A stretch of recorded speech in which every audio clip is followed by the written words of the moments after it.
নেতৃত্বে ১১ দলের যে জোটটা তৈরি হয়েছিল সেটির থেকে ইসলামী আন্দোলন অর্থাৎ চরমনায়ের পীর সাহেবের যে দল সেটি ছিটকে পড়ে গেল। আজকে সংবাদ মাধ্যমে তাই জানতে পারলাম।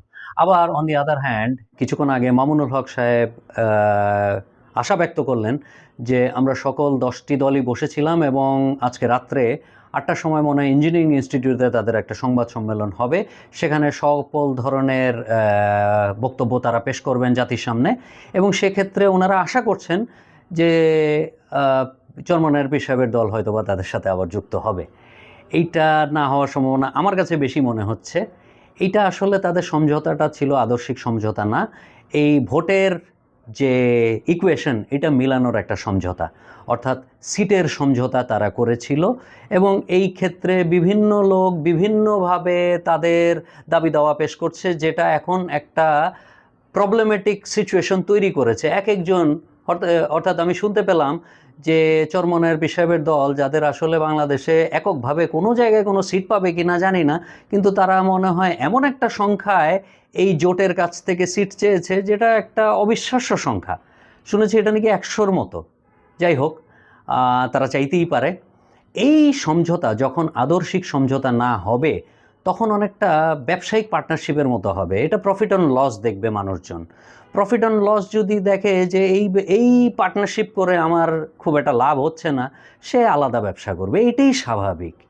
তো যখন আদর্শিক মিল না হয় তখন কেউ কারো লিডারশিপ কেন মানবে?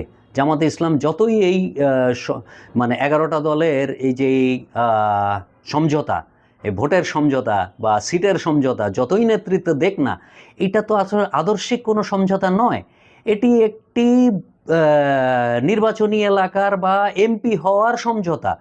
এই হলে কে কত প্রপোর্শনে সিট পাবে সেটা নিয়ে সমঝোতা, কত প্রপোর্শনে তাকে প্রমোট করা হবে এটার সমঝোতা।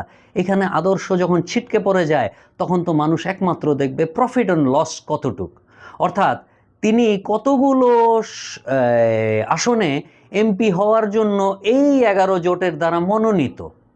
এটা যখনই তার সংখ্যায় মন ভরবে না তখনই এখান থেকে ছিটকে পড়বে।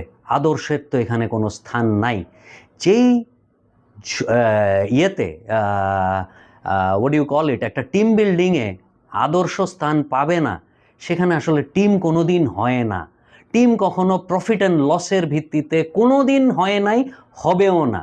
জামাতে ইসলাম এবং এই ১১ দল কি ভিত্তিতে তারা একটি সমঝোতায় এসেছে, একটি টিম তৈরি করেছে যা বিএনপির মতো একটি শক্তিশালী দলের এগেনস্টে দাঁড়াবে, সেই টিমে যদি আদর্শিক সমঝোতাই না থাকে তাহলে ওনারা এইটা কিভাবে টিম হিসাবে কাজ করবে? আমার ছোট বুদ্ধিতেও এটা কাজ করে না। যাই হোক, good luck to them.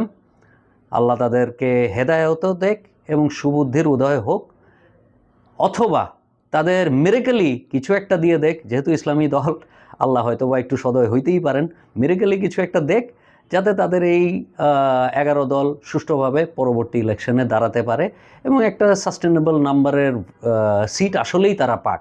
BNP একেবারে নিরঙ্কুশ সংখ্যাগরিষ্ঠতা পাওয়া এই দেশের জন্য কোনোভাবেই কাম্য নয়। তবে জামাতে ইসলামের যা কাজ কারবার, তাতে আমার কাছে মনে হচ্ছে না যে তারা খুব আশাপ্রদ কোনো ফলাফল এই জাতিকে দেখাতে পারবে।